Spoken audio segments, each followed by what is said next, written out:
Yung buntag kaninyong tanan. So gusto na mo ipaabot in behalf sa Cloudmar Rainforest Stop. Yan. Gusto na mo paabot kay Sir June Digamon ang atuang Brigada News FM 93.1 na 91.5 din sa Davao City nga this is your birthday. Ang amo ang mga pag-ampo nga bless pa sa Ginoo ang imong kinabuhi, tagaan pa kag taas nga kinabuhi, no? Nga aron nga makapagserbisyo ka sa mga katawhan nga nagkinahanglan sa imong tabang.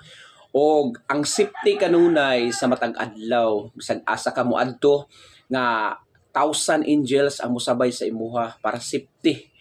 Palibutan ka sa mga anghel, sa mga angels aron safety, and then 1,000 angels nga mosabay sa imuha. Ya safety kanunay.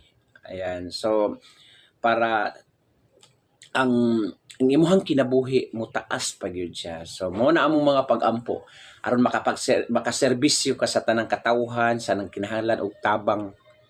Mo ra gyud na importante. So di na labi mangutana og pila imong edad kay ang edad ra na siya. So ang pagserbisyo o ang atuang lawas magpermanente gyud na siyang bata para sa pagserbisyo sa atuang katawhan nga nagkinahanglan og tabang.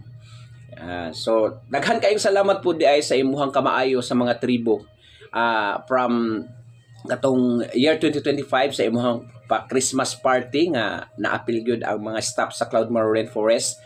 Thank you so much ni ana tungod kay nalipay pod ang mga tribo, grabe ilang kalipay nga naka-benefits pod sila sa imuhang pa-party. Yan sa imong mga staffs og naapil pod ang Cloudmar Rainforest. Yan, thank you so much. So dako kay siyang tabang pa pod para sa tribo. Ug daghang kayong salamat sa imuhang pag support po sa mga tribo, no? Di lang mga tribo, mga Kabisayan usab, no? Grabe na sayod mi nga daghan na kagitabangan serbisyo. Yan, serbisyong totoo yan. So daghan kayong salamat. So once again, happy birthday from Cloudmar Rainforest. God bless you. Happy birthday. Amping kanunay niya. Di lang kita malimot sa pag-ampo sa atong buhi nga Dios. Og Bible. Kay mao gyud atong hinagiban, di rin nato makita kung unsay dapat buhaton o unsaon paglaban sa ato ang mga kaaway. God bless you. Happy birthday.